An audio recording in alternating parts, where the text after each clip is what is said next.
Welcome back. I'm delighted to be with you here again today. It's Mensah Oteh.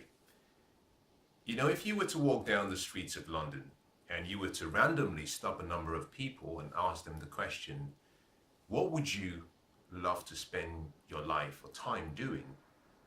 You get a variety of responses. Various people will give you various answers, and rightly so. Now, if those same group of people were asked the second question, and that question was, what would you spend your time doing every day if money was not an object? If you had all the money in the world, if you had no financial responsibility that pressured you into doing something differently, how would you want to spend your life? Now you would notice something, that some of the answers that were given to you in the first response would change. And the reason it would change is because we all will gravitate, we would move towards spending a life doing what we love the most. And that has to do with passion. Passion is one of the most important ingredients to a really abundant life. Because passion is simply energy. Without passion, you don't have the fuel, you don't have the energy to charge yourself forward, to travel in the direction of your dreams and your goals and your potential. And every one of us has something that we're passionate about. But the question is, why do we settle for a life whereby we're constantly pursuing a living rather than choosing to really design a life that is founded on the passion that we have? Now, part of that is to do with the fact that we have responsibilities. We all have responsibilities. And as a result of our responsibilities, we are sometimes pressured into maybe spending a part of our life, or perhaps the whole of our life, doing what we know within our hearts that we weren't born to do. The common regret amongst those who are sadly about to pass away, those who have gotten to the end of their lives, the common regret amongst the terminally ill is that they wished that they had the courage to have lived the life that they knew that they deserved and that they knew that they were born to live. And that in itself is so insightful. And what I want to share with you today is simply the importance of living your day like though it was your best. Living your life right now. Pursuing that thing that makes you come alive. Pursuing that thing that resonates within you, that fire that burns within you, that creates that warm feeling of joy and happiness and abundance and love. But to do that, you have to understand that there is a slight difference between what you love to do and what will bring you fulfillment and success. There is a misconception we normally have that if you pursue your passion, if you follow your passion, that it would lead you to success. But that is not true. Part of the reason that is not true is because many of us have failed to define success.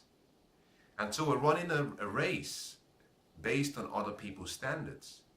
And therefore, we don't even know where the finish line is. We don't even know how we should be scoring ourselves. And therefore, we're not aware of the progress we're making towards our full potential. Now, let me start by defining success. And this is a subjective view. This is my belief. This is my definition of success.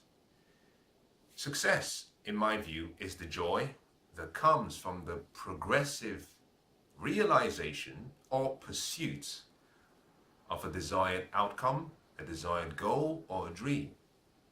Now, I want to talk about three key parts of that definition because they're very important. The first has to do with joy.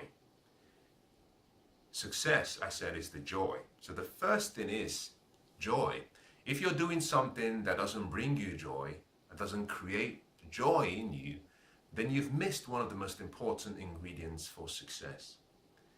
Now, that joy can be replaced because we define joy in various ways. For some people, they see joy as happiness. they see joy as peace. That part of that definition is really referring to what I call fulfillment and being significant in life. And this can come in various ways. This can come in the way of, say, I'm happy. This can come in the form of you being joyful. This could come in the form of you feeling abundant. This could come in the form of you being purposeful. This could also come in the form of you actually expressing love or receiving love. So success is the joy. It has to start with that baseline of fulfillment. But that joy comes as a result of you achieving something or progressively pursuing something. And in those two words is really almost the core of what a success experience is. The progressive realization of something means that it's a step-by-step process. The pursuit also means that it's a journey. And so you have to understand that success is not a destination. It's not you arriving at a certain place. Because if you focus too much at the place, you run into the risk of experiencing what most people experience, which is they achieve what they thought they wanted and they say, is this all there is? There's a feeling of lack of fulfillment, which in my opinion is possibly the ultimate failure in life. Not pursuing a dream is nowhere comparable to pursuing the wrong dream, achieving the dream, expending all the time and the energy, and then realizing that the dream wasn't for you. So success, in addition to it being something that is joyful, it's a journey. It's a progressive journey. It's something you grow. And that is what I want to talk about, growth, that you have to grow. That growth comes as a result of what we have individually. We have what we call a creative mindset, that one of our core needs is the need to grow. That need to grow is based on our need to create. We have to create every day. That could be creating new thoughts. That could be creating new feelings and sharing those feelings.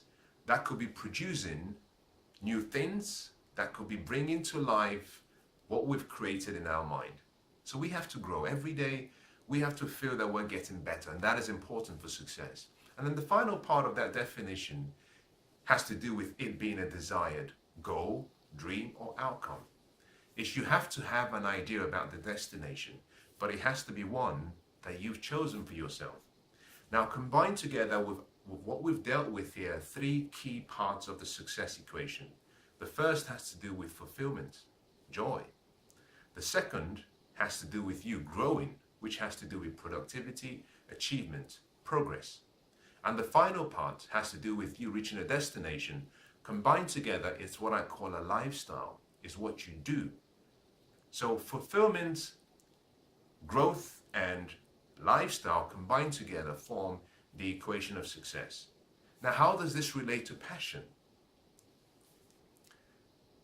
For you to succeed in your area of passion, you have to understand that the world doesn't really care about what you love until the world understands why it should.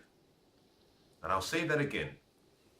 The world doesn't understand and doesn't care about what you love until it understands why it should. We all have something that we're passionate about, and we're all passionate.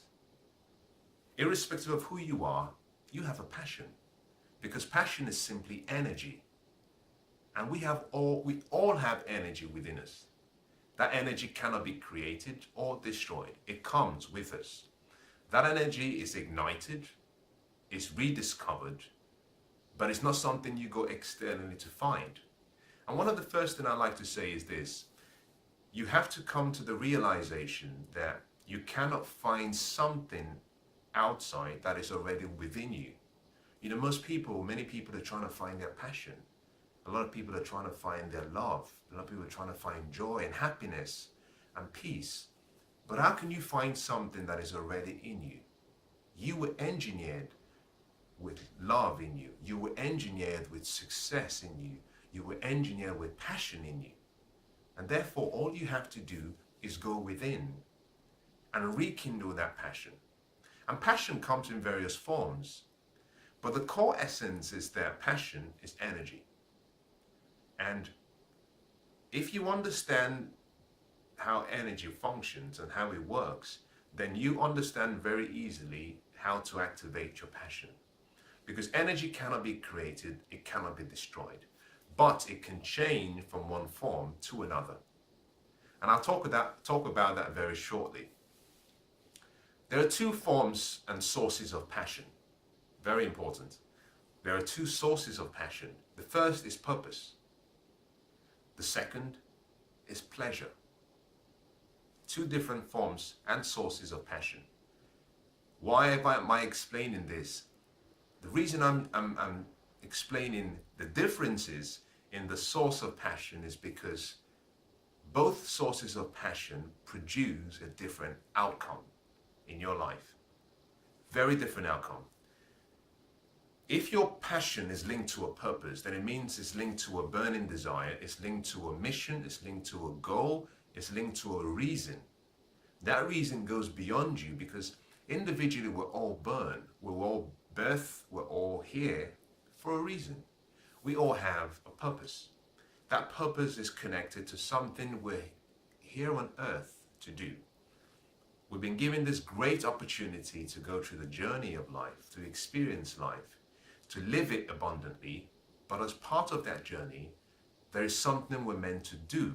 We're here as solutions to problems that exist in the world or problems that will exist in the future. And so part of our journey and part of our success in life is discovering the purpose for which we were born, because that makes the whole journey through life more pleasurable, but also more exciting, because we get to experience the life that we've been given, but we also get to make a life as well by affecting other people. And so the passion linked to purpose is the passion that is ignited, that is rekindled when you discover your purpose. Because we're all created for a reason, we have all been given this supporting system, this energy source, a fuel, you might use that word, that takes us from the start of our birth all the way through to the end of our life. And that is simply passion. It gives you the energy, the desire, the burning desire, a strong conviction in your heart towards something that you want to change in the world, something you want to make better. Now, where do we find an example of this? I can use the example of Martin Luther King. Martin Luther King had a passion to make a difference and to unite people. He had a passion that all lives, irrespective of the color of your skin, that all lives were equal, that all lives really mattered.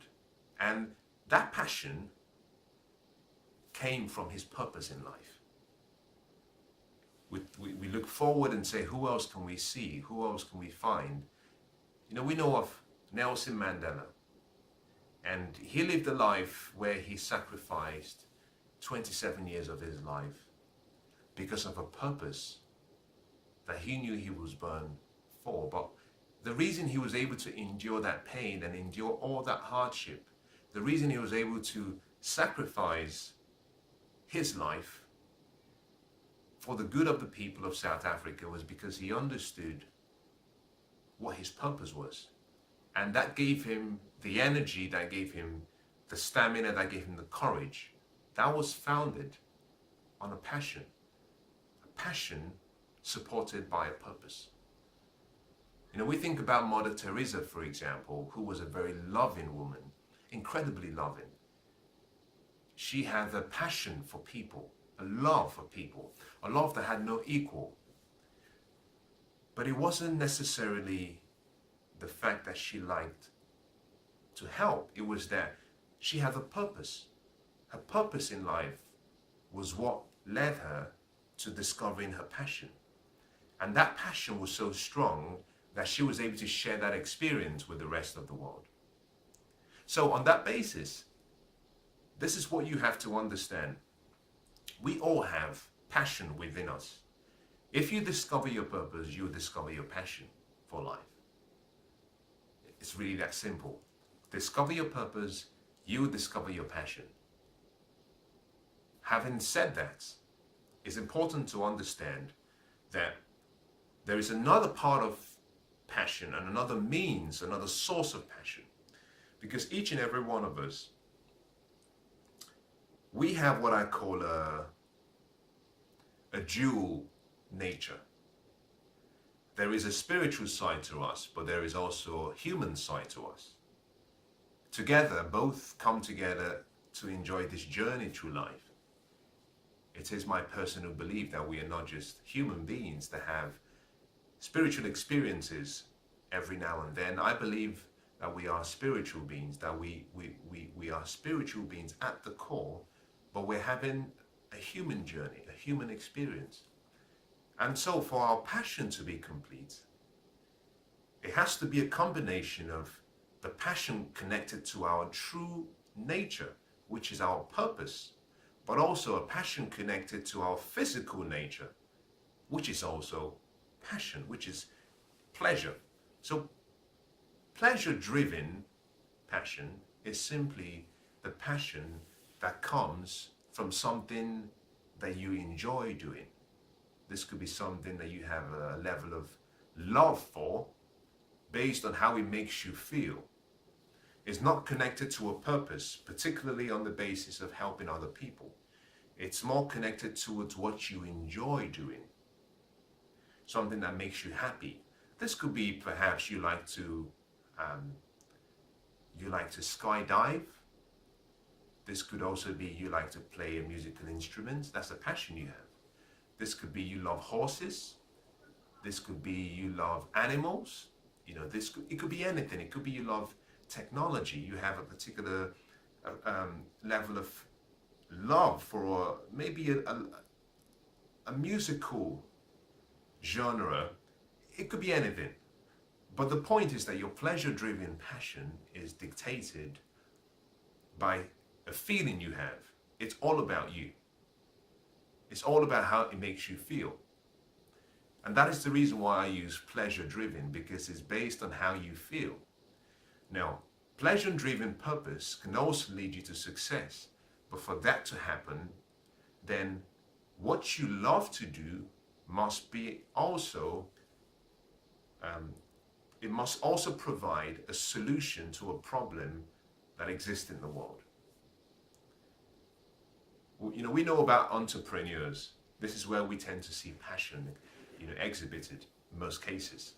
And most people who are entrepreneurs leave a career and they decide they're going to pursue a passion. And the world is excited whenever we see new entrepreneurs who are about to jump into the deep end and follow their passion. And unfortunately, a lot of times we fail to understand, and most startup entrepreneurs fail to understand, that the world doesn't care what you like until it understands why it should. For your pleasure-driven passion, or your passion in any way, to bring you success, it has to be connected to a solution. It must be connected to something that the world cares about. Now, caring is the secret ingredient in the whole passion equation. Because you can be passionate about playing a musical instrument, but you may not be that good. Now, you could enjoy playing it. It brings you fulfillment, it brings you satisfaction. But to another, it causes them a headache because you cannot play. On the other hand, if you're great at playing the piano and you're so talented that it provides a soothing, calming, relaxation experience for another, now you're solving a problem because the person listening to you is able to offer you a level of compensation for providing a much more desirable environment and level of calmness in their lives. So to succeed, you have to understand that whatever you're passionate about needs to be connected to something that the world cares about. Without that caring, your passion may not lead you to success. It may not. Now let's talk about how to find your passion. You know, one of the cliched comments we hear, especially during you know, if you've ever been to a graduation ceremony, it tends to center around follow your passion. But interestingly, before then, very few people have been taught about what it means to follow your passion. But more importantly, how you know what it looks like, how you know when you found it, and how you know where to even look. Let me start by saying this. Like I said at the start, that passion is simply energy. And you cannot find passion because passion is in you. You can rediscover the passion in you. You can ignite the passion in you, but you cannot find something that is in you without. And for a lot of people, we've spent a lifetime trying to find what we're passionate about without sitting down and listening to that still small voice within us that tells us and that communicates and communes with us. Now, because passion is simply energy, we know that energy resides in all of us, but it resides as what we call potential energy, which is energy that is dormant, it's not being used. We all have potential energy in us, energy not being used, untapped power, unlimited ability that hasn't been touched, sits within each and every one of us. Because we cannot create it, we cannot destroy it, what we can do is we can let it move from one form to another. And this is why to discover your passion, sometimes all you have to do is get yourself in the right environment, because in the right environment, by hearing the right words, by seeing the right images, by allowing your inner person to speak to you, that energy in you gets transformed, gets converted from potential energy, which is energy that is dormant, to what we call radiant energy, which is energy that radiates.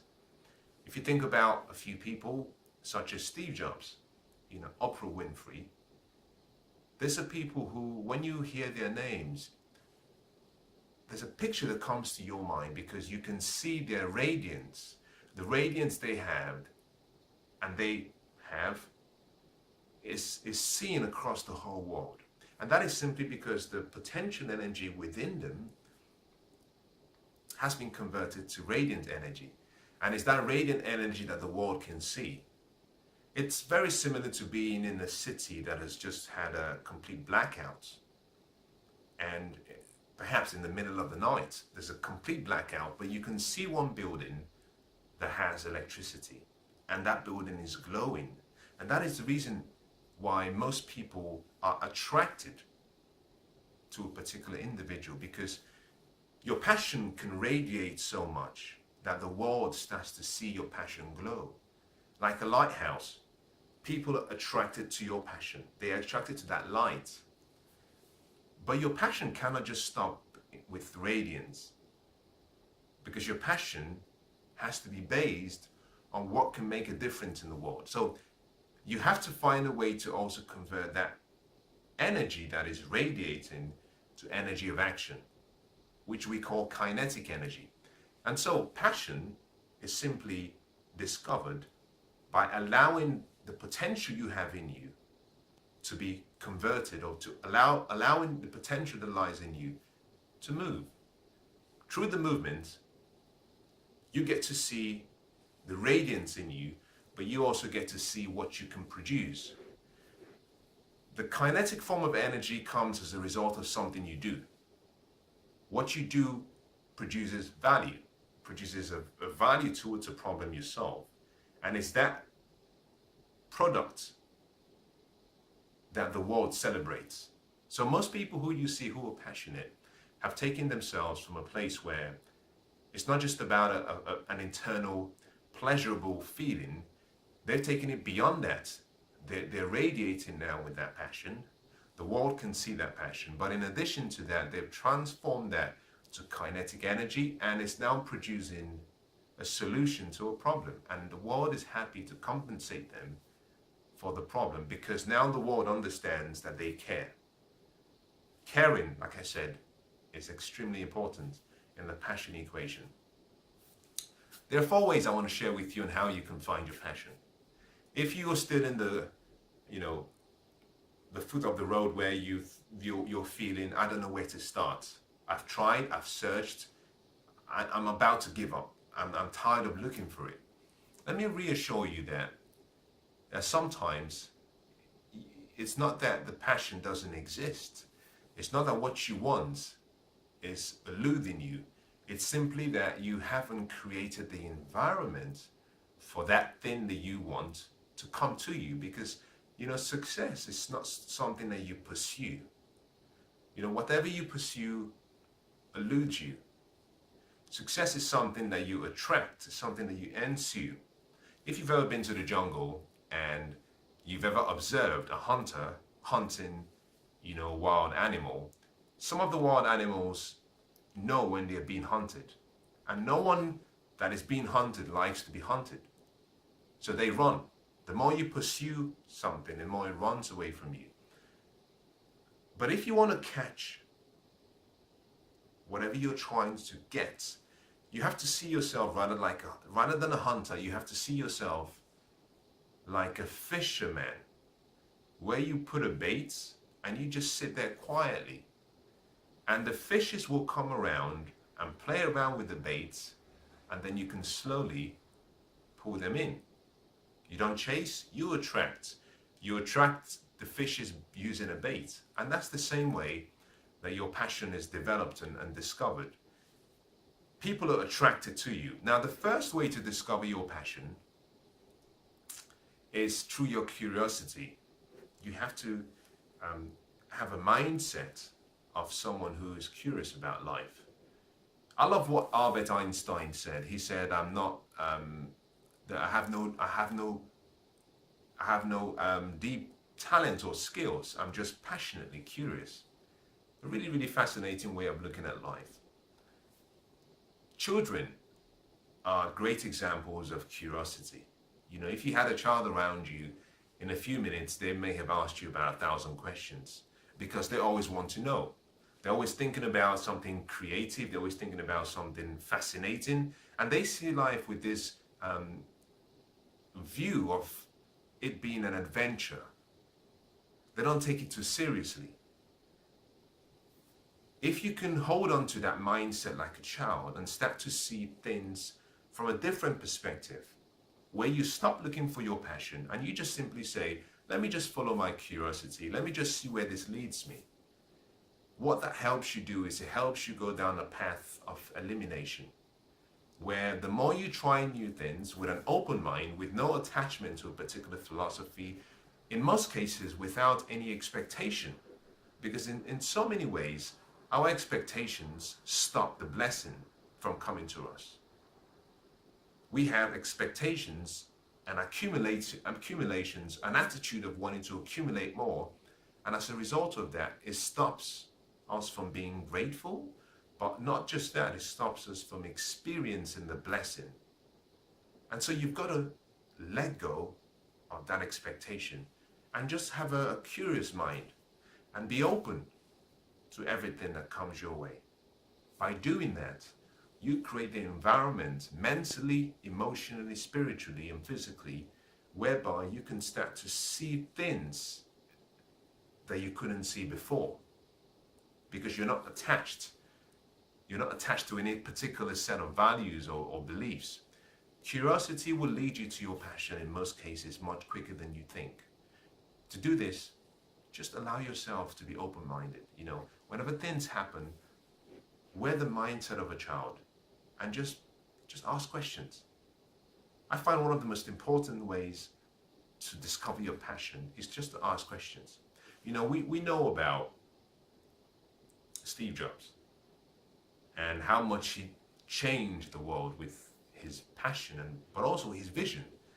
But very few people know that the part of the cornerstones of Steve Jobs' design ability had to do with a face-type learning experience he had when he did the course. He went to a class for a particular training module that most people thought was irrelevant. But he had such a fascination towards learning that he didn't mind sitting there and listening to what the lecturer had to say. And interestingly, that skill became one of the core fundamentals of what made him a great designer. There's so many stories of people who had this fascination about life and about living and about doing well, and that led them to discovering their purpose, but also discovering their passion. So the first thing you have to do is connect with that curiosity within you and just allow yourself to go, to dream, and don't be restricted by your previous experiences or the events that have happened in your life or your dreams and your goals. Use those to your advantage rather than it being a disadvantage.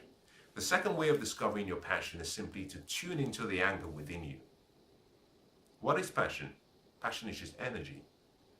And it comes in two forms: something you love or something you do not love, something you're angry about or something you hate. Like two sides of a coin, one side deals with the positive emotion of love, joy, peace, excitement, fulfillment, abundance, whilst the other side deals with the negative emotion of upset, unrest, sadness. So by connecting to the anger within you, to the negative emotion, that guides you down the path of your passion. And the reason this is important is because we are all, like I said, we're born for a reason. We have a purpose in life. And part of our purpose is to make a difference, is to do something significant. But interestingly, we're given this ability to know what that is when we find it. And so the anger you have within you is a way of your inner self telling you that there is something that could be, not always, that could be what you were born to do. And you have to connect and tune into that anger. So if there's something that you find that you have a level of resentment towards, you're upset by it, you're angered by it, you feel saddened by it, and this is the qualification statement, it has to be something whereby the anger is anger supported or founded on love, not anger based on what you see around the world. People not recognizing that we're all different, people not celebrating and loving other people for who they are. I'm talking about pure love. I'm not talking about all of the hate we see around the world. The anger is in you because that anger reveals to you that this is something you have to change. This is something you were born to correct. That comes in the form of a signal that could be a negative emotion. Going back to the story of Mother Teresa, a lot of people know about how much she sacrificed her time to cater for poor people. But it wasn't the positive emotion of passion that made her do all she did. Rather, it was the anger within her of looking around the streets of Calcutta, looking around the cities around the world, and seeing people suffer. And that pain, that anger in her was so strong that she said, I have to change this. I know I can make a difference. That anger was fueled by a love. You see, what you love also indicates something that you should be changing. And finally, you can connect, well, this is the third one, you can connect to your passion by trying to understand and discover what makes you come alive. Because when you discover what makes you come alive, you found your passion. If you were to take a bird and you were to put that bird in a cage, and you were to just observe the bird, and let's assume that bird is not a parrot, you would notice that that bird feels trapped, it feels depressed. If you were to let that bird out of the cage and allow that bird to fly freely, you can see the passion and the energy and the genius in that bird, because now it's doing what it was born to do, to be free, to fly around. Similarly, if you were to go down and find perhaps a pool of water, a body of water, and you were to find a fish in that water, and you pulled the fish out of water, in a few minutes the fish would start to gasp for air, and if you kept it out for too long, in a short while the fish will be dead. that same fish out of water seems very ordinary. It seems as though it has no purpose in life. But in water, the fish is reinstated back to the environment where its skills, its gifts, its talents, its abilities flourish. And so it starts to swim so effortlessly. When you find what makes you come alive, you found your passion. There's very little to say about that, because we all individually have something that wakes us up. You know, there's an environment, there are a group of people, there is a place whereby when you come into that environment, the greatness in you wakes up, is aroused, the potential you have is ignited, your weaknesses are suppressed, your strengths are maximized. So to discover your passion, reconnect with the child within you. The final way of discovering your passion is by discovering your purpose. And we've talked about this already so far, so I will not go into the detail. What I would say is this: when you find your purpose, automatically you find your passion. And interestingly, your passion, your energy, and your gifts will lead you to your purpose. So it's like they complement each other. Purpose and passion, they complement each other. Now, what do you do when you've discovered your purpose? Very simple. You start to create a daily experience whereby you're fulfilling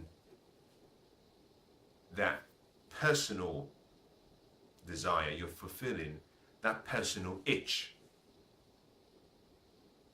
You have to create the environment. Create the environment where you can start seeing things differently. Create the environment where the genius within you can be stirred up, and then you can start to operate at a level far beyond what you thought or imagined. You can start part-time. We all have responsibilities, yes.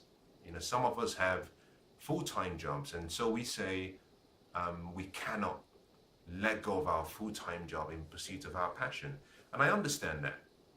Some of us have a family. We cannot just abandon the family and go pursuing a future that has uncertainties and letting go of what we've created already. I understand that. Because I've been in that place myself. What I do know is this, that a life of passion is not an act only. It goes beyond just being an act or being an attitude.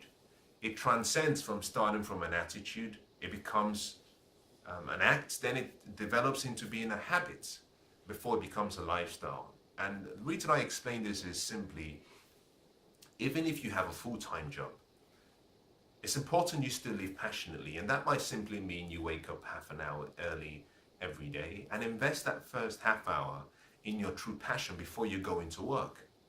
Or this could also mean you coming back from work and investing half an hour or 1 hour in yourself to develop your skills, your gifts, your talents.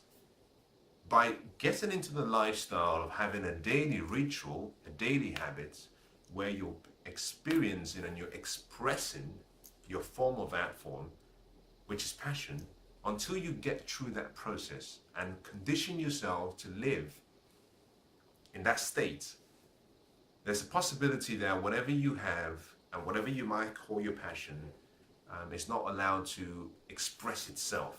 So my recommendation would be simply start where you are, but start part-time.